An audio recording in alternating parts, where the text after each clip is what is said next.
It was the laughter that stung the most. I wasn't eavesdropping, not at first. I'd gone upstairs to adjust the thermostat. That's all. The hallway was dim, summer light filtered through the blinds, and the house was unusually still for a Saturday afternoon. Melissa had taken the dog out. The kids were studying. At least that's what they said. As I passed Evan's room, I heard them, his voice, then Lily's. And laughter. Nothing strange about that, not until the words that came next. Not until the kind of sentence that replays in your mind like a looping car crash. He's just a convenient idiot. Lily laughed. Seriously, like he actually thinks we care. You're nothing to us, she added.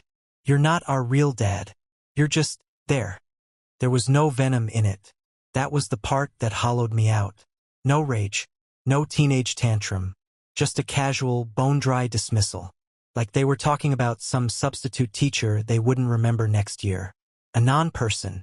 Their words had weight not because of the tone, but because of the ease. How light they felt saying it. As if the truth had always been this obvious, and I was the only one too blind to see it. I stood there, hand still resting on the wall beside the thermostat. The digital screen blinked 73 degrees Fahrenheit. I stared at it like it had answers, like it might change. But nothing did. Not the temperature. Not the words still floating in the stale hallway air. And definitely not the fact that I was, in their eyes, a placeholder. And I understood, in that exact moment, that something had died in this house a long time ago. Respect. That's what it was. Not love, I never expected that. Not gratitude, though I'd hoped for it. But respect. That was supposed to be the baseline. The foundation. And it was gone. Not eroded, not weakened, gone. Ground down to dust in the mouths of two teenagers who shared my meals, lived under my roof, and depended on my paycheck. I didn't go in. Didn't confront them.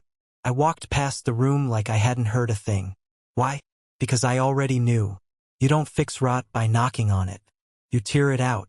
You gut the structure and start over, if there's anything left to salvage. And I wasn't sure there was. When Melissa got back, I didn't say a word. She kissed me on the cheek, asked how my day was going, then turned to feed the dog like we were still a team. Like nothing had happened. Maybe nothing had, in her world. Maybe she'd been living with that rot so long she didn't smell it anymore. I didn't eat dinner that night.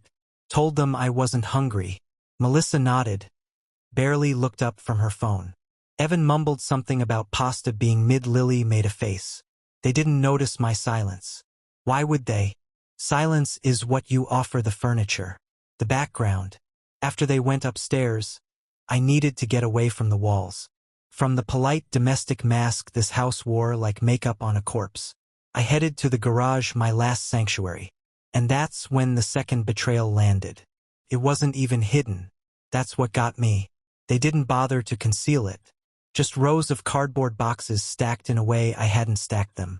New items in old corners. A car battery charger I didn't recognize. Toolboxes with no grime. A black duffel bag zipped and duct-taped like something out of a bad movie. DJ equipment, unopened. Gaming laptops, plural. Clothing with tags still on. Some of it high-end. Not ours. I checked the labels. Different names. Different addresses. Different lies. I knelt and opened a bag. Cautiously, like something might crawl out. Inside, power tools still boxed. One still had a receipt attached, different billing name, one I didn't recognize. That's when it clicked. They weren't just storing junk. They were hiding other people's property in my garage. And not the borrowed and forgot to return it kind. This was stolen. I didn't know the details, but I didn't need a confession to recognize the setup. Expensive, suspicious items hidden in a quiet man's garage. Items tucked neatly behind things I'd boxed for our last move. They knew the cops wouldn't think to check here. And if they did, whose name was on the lease? Whose signature? Whose insurance? Mine. I sat down on the low workbench I'd built 2 winters ago, just to rest. My hands were shaking, not from rage, but from clarity. They'd used me, not just emotionally, not just financially, tactically. I was the safe man, the stable one, the fool. Melissa knew. She had to. There's no way those boxes piled up overnight. No way the garage turned into a stash house without her noticing. And if she noticed, she accepted it, or ignored it, or told herself it wasn't her problem. It was mine. I leaned back against the drywall and stared at the ceiling. I remembered installing the insulation up there one December when the temperature dropped so low the pipes froze. Melissa had been cold. She hated the draft. So I spent 3 weekends sealing it up with my own 2 hands. No contractor. Just me and a YouTube tutorial. I did that for her. And now, above my head, inside the walls I built, was a crime scene. My name, my labor, my time weaponized against me. They laughed at me upstairs. Called me a convenient idiot. And then they filled my garage with someone else's sins. What does that make me? Convenient? Idiot? Yeah. That tracked. I stayed in the garage a long time. Long after the motion light clicked off and left me in the dark. It was quiet in there. Cold but honest. The walls didn't pretend. The concrete didn't lie. The tools didn't laugh when my back was turned. Eventually, I stood up and walked around the perimeter, memorizing every box, every bag, every label. I wasn't cataloging it for them. I was committing it to memory for myself.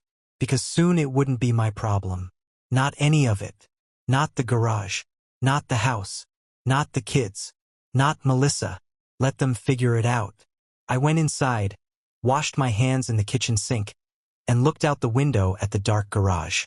A few lights were still on upstairs. Evan probably gaming. Lily on her phone. Melissa had gone to bed already. That's how she escaped things. Sleep and silence. That night I didn't lie awake stewing. I didn't pace or fantasize about confrontation. I just stared at the ceiling and counted, slowly, all the things I had done for this family. The jobs I'd worked. The vacations I'd paid for. The loans I'd co-signed. The emergencies I'd covered without so much as a raised voice. And now, the storage space I unknowingly provided for stolen goods. They saw me not just as replaceable but as exploitable. And somewhere along the way I had let them. So I made a quiet decision in that bed, beside a woman who used to look me in the eyes. I didn't say it out loud. I didn't write it down. But I knew. This was the beginning of the end. I didn't speak to anyone the next morning. Melissa asked if I'd slept. I nodded. She offered coffee. I declined. Evan and Lily didn't notice me. They rarely did. Lily had a half-eaten bagel in her hand. Evan was yelling at a headset. Another day. Another layer of quiet disrespect served like breakfast. I sat at the dining table with my phone and a notebook. On the page I wrote a single line. No more. Then I opened my banking app. The first thing I did was cancel Evan's tuition auto payments. 2 clicks, gone. A semester's worth of blind generosity erased. Then Lily's car insurance. My name was on the policy. She didn't even know that. Just assumed the car ferry handled it. Cancelled. Next came the allowances. They were old enough to work. They had part-time jobs they quit because the hours sucked or managers were jerks. I'd been covering the gap. Paying them not to grow up. No more. College savings accounts. Locked. Credit card alerts. Set. I reviewed every linked card and removed mine from any service I didn't authorize. Netflix, Spotify, some streaming bundle I'd never heard of. All of it gone. I moved on to the utilities. Anything I could rear out solely to Melissa's name, I did. The house, too. I called the bank and told them I'd be stepping away. I didn't give a reason. They asked if I wanted to refinance, restructure, co-sign a new deal. I said no. Just stop. It took 4 hours to unwind the financial umbilical cord I had stitched into that house. And with each click, each cancellation, I didn't feel guilt. I felt lighter. Not happy. Not vindicated. Just clean. At noon, I packed a bag. Nothing dramatic. Just enough to be gone for a while. I left my work laptop, the mail, my toothbrush. Things I could replace or live without. What I took were the things I came into this life with and nothing else. I stood in the living room for one last glance. The place I had painted myself. The shelves I'd built. The couch I picked out because Melissa wanted something neutral and adult. It looked like a home, if you didn't live in it. If you didn't know what was said behind doors, or stored in the garage. I didn't leave a note. They wouldn't have read it anyway. I closed the front door, locked it from the outside, and walked away. Not with drama, not in anger, just done. Exactly 30 minutes later, the police showed up. I know that because I got a call from the neighbor, Don. Retired firefighter. Quiet. Always watering his lawn. "Hey," he said. "Just thought you should know. A couple squad cars just pulled up outside your place. Garage doors open. Cops are talking to Melissa." I thanked him, hung up, and then I smiled. The dominoes had started to fall. See, I had left the garage door ajar. Just a crack. Enough to be noticed. And the neighbors had noticed. Don told me before. Weird stuff going in and out of there lately. He didn't say anything then. But now it was visible. Exposed. And I wasn't there to explain it. Because it wasn't mine. The irony? If I had been there, I would have taken the fall. Melissa would have pointed at me, the man who used the garage, who had keys to every lock, whose name was on every bill. But I wasn't there. And the trail was clean. My fingerprints weren't on the boxes. The receipts weren't mine.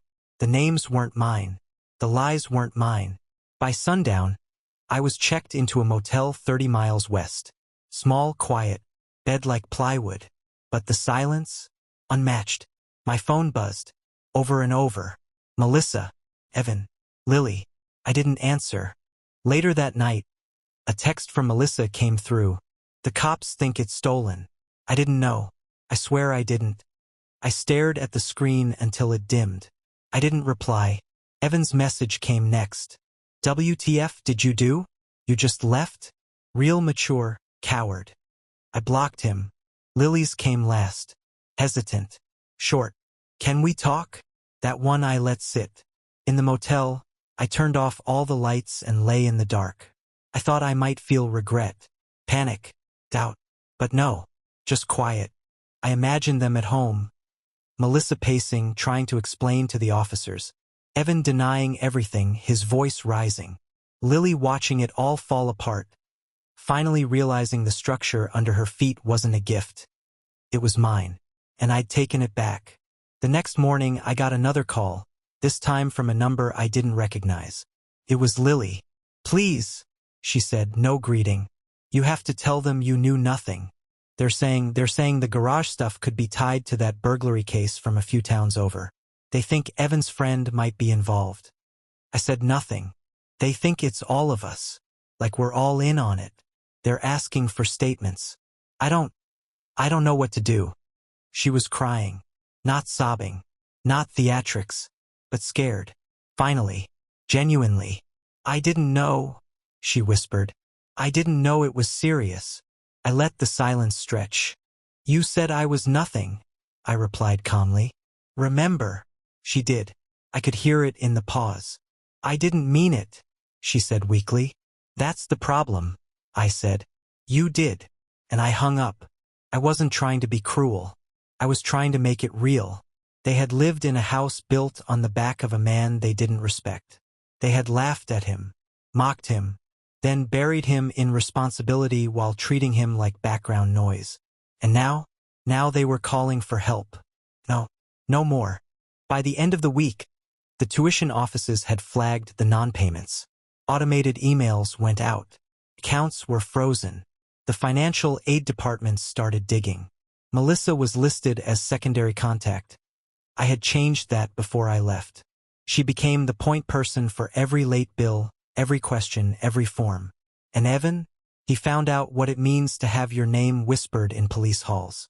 Not because he was charged. Not yet. But because suspicion clings. It follows. And so do questions. He called me 4 times. Voicemails. Long, rambling, full of blame. "You abandoned us," he said.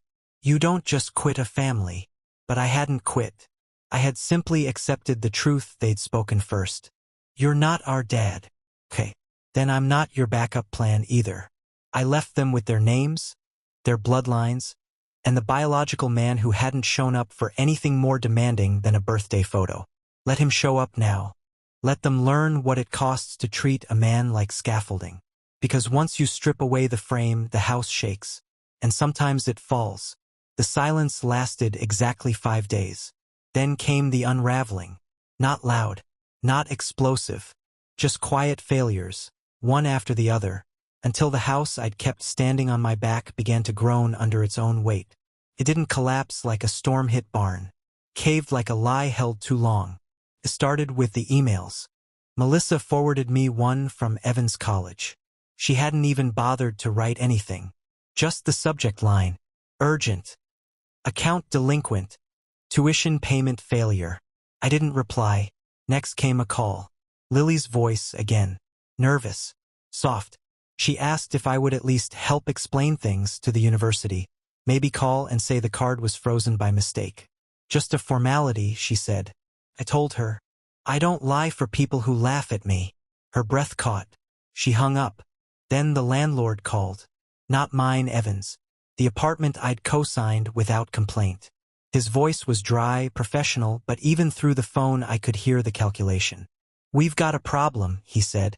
Payment bounced. Twice. If the leaseholder doesn't resolve this by the 15th, we begin proceedings. Not my lease, I answered. Not anymore. He paused. I see, he said.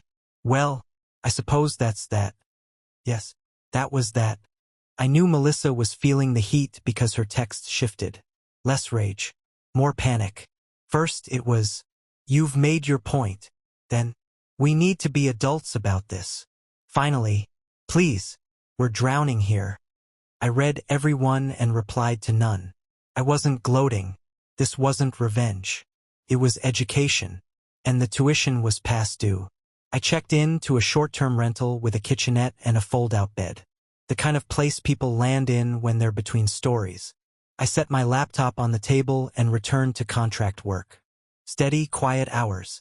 No voices behind me. No footsteps upstairs. And for the first time in years, I could think without interruption. Then, 2 weeks after I walked away, I got a voicemail. It was Melissa. Her voice was stripped raw. Not yelling, not crying. Just unraveling. They've opened a case, she said. The police.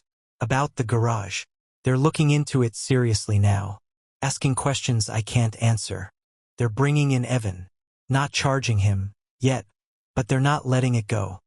She sniffed. A sound caught between disbelief and exhaustion. They think we're hiding something. I told them you weren't involved. That you left before it blew up. But they keep asking why. Why you left. Why you walked out with no warning. Like it means something. It did. It meant everything. She went quiet for a long time. I thought the voicemail had ended. Then softly, I'm scared. And then it clicked off. Scared. Good. Fear teaches. It humbles. It reveals. The next knock came from Lily. Figuratively at first, another message. Can I see you? In person. Just to talk? I ignored it. Then literally she showed up. I was standing in the kitchenette, microwaving stale coffee, when I saw her through the peephole. Hoodie. Hands stuffed in the pockets. Chin tucked like a child trying not to be noticed. I opened the door. Didn't speak. Just looked at her. Her voice was small. I just wanted to say I'm sorry. For a long time I said nothing. Then, for which part? She blinked. What? You'll need to be specific. Are you sorry you called me an idiot? Are you sorry for the theft ring you helped stash under my roof? Or are you just sorry the tuition dried up and now you have to face the adult world without a man to clean up behind you? She looked like I'd slapped her. I didn't know about the garage stuff, she said. That was Evan. And I wasn't laughing at you. I raised an eyebrow. You said I was nothing, I reminded her. That's not just laughter. That's a decision. Tears welled in her eyes. I didn't move. She tried again. I didn't mean it. It was just a joke. People say things. Then they live with the consequences. Silence. I'm not asking for money, she said. I swear. I don't know what I'm asking. I did. She wanted the safety back. The net. The quiet certainty that someone me would always catch the pieces. I leaned against the doorframe. Do you know what it feels like? I said. To be laughed at by the same mouths you feed? She looked away. I gave everything I had, I continued. Worked jobs I hated. Sacrificed weekends, dreams, health. For what? For the privilege of being told I was convenient? That I didn't matter? I was wrong, she whispered. Too late. I'm not your father, I said. By your words. So don't come to me looking for fatherhood now that your biological one's vanished again. She nodded, lips trembling. She didn't argue. She just turned and walked away. That was the first time I saw what regret looked like on her face. Evan didn't come. He didn't call. But he made his feelings known. Posts online. Thinly veiled, passive-aggressive jabs. Some people only love you when you're useful, he wrote. I laughed when I saw it. Not out of humor, out of recognition. He thought he was exposing me. All he did was confess. A week later, I heard through Dawn, the neighbor, that the case was moving forward. Not against Evan directly, not yet. But they'd connected the dots. The garage contents were linked to a theft ring. Police had statements. Names. Melissa was being pressured to cooperate. The irony? If I had stayed, if I'd tried to protect them, I'd be the one under the spotlight. But by walking away, I'd saved myself. And exposed them. Loyalty only works when it's mutual. Melissa tried one last time. A phone call. Please, she said. They're talking about charging him, Evan, with possession, with intent. They say the items match the description from a report in the next county. I didn't speak.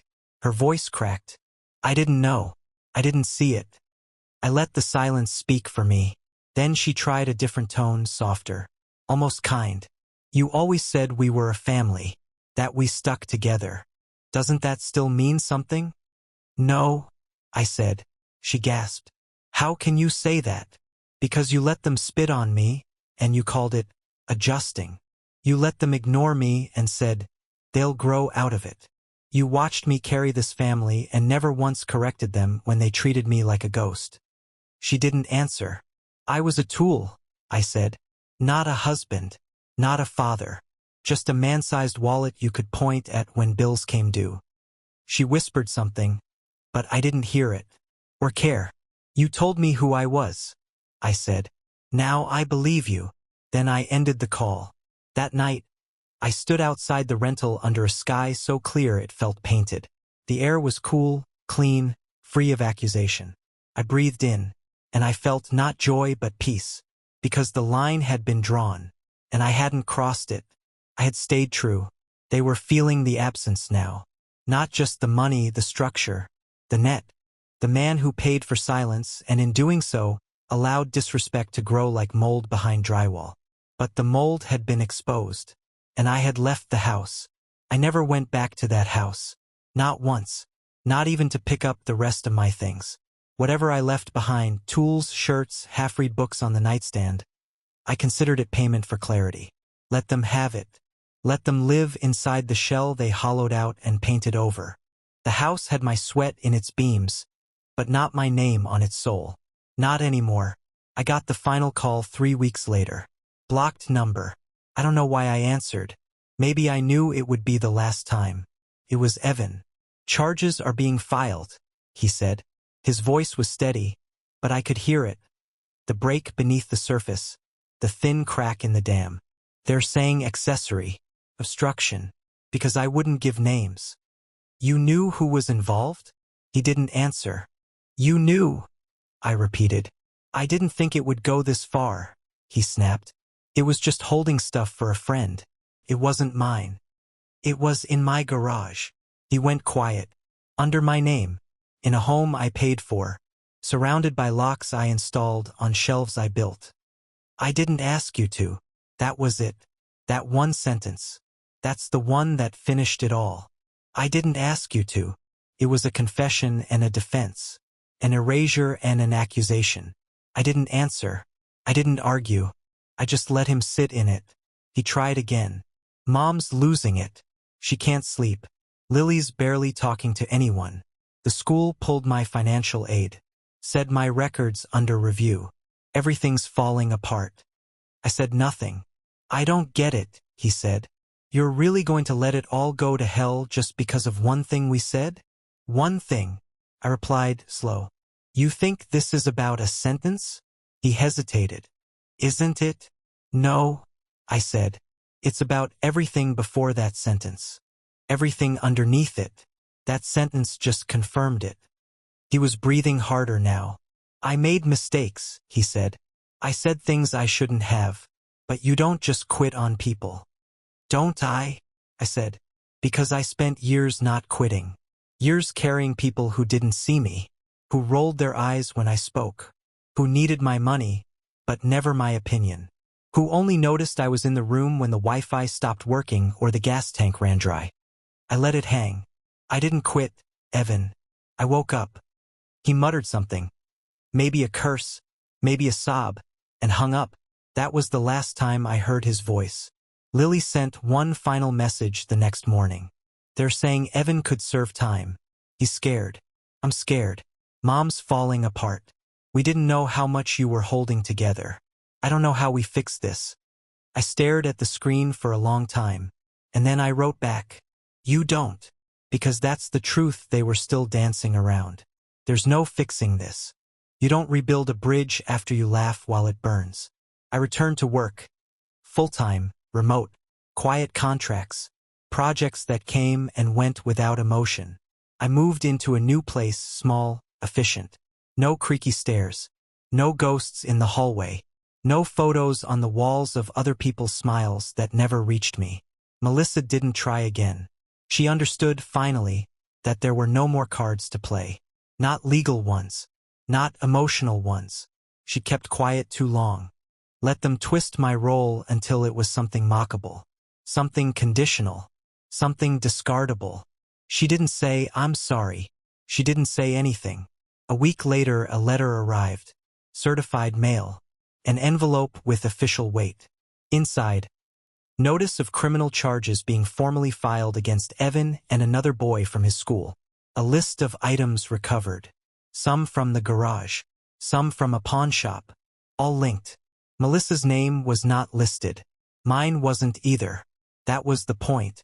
That was the line I had drawn and kept. Later that month, I saw a post online. Lily's account. A photo of the house, taken from the sidewalk. Lights off. Grass long. Caption read, some places don't feel like home when the one who kept it alive is gone. I didn't comment. What would I say? That I was never home there? That I was a tenant in my own labor? That sometimes, walking away isn't cruelty. It's justice? Let her write the captions. Let the world guess at the tragedy. The truth lived in the silences. In the years of quiet sacrifice traded for louder insults. In the birthdays I funded. The tuition I covered. The apologies I never received. They would survive. Eventually, someone would step in. A lawyer. A counselor. An uncle with opinions. The system. Someone would try to glue the pieces. But it wouldn't be me. I had done my time. People say blood doesn't make a family. I used to believe that. Now I know the truth is sharper. Blood doesn't make a family, but neither does money. Neither does patience. Or sacrifice. Or presence. Respect does. And once that's gone, all you've got left is a ledger. They were in debt. And I stopped lending.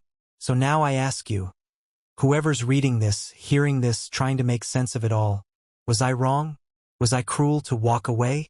Was it petty to let the bills come due? Or did I simply return everyone to the roles they earned, and the cost that comes with them? What would you have done? Stayed? Endured? Paid to be nothing?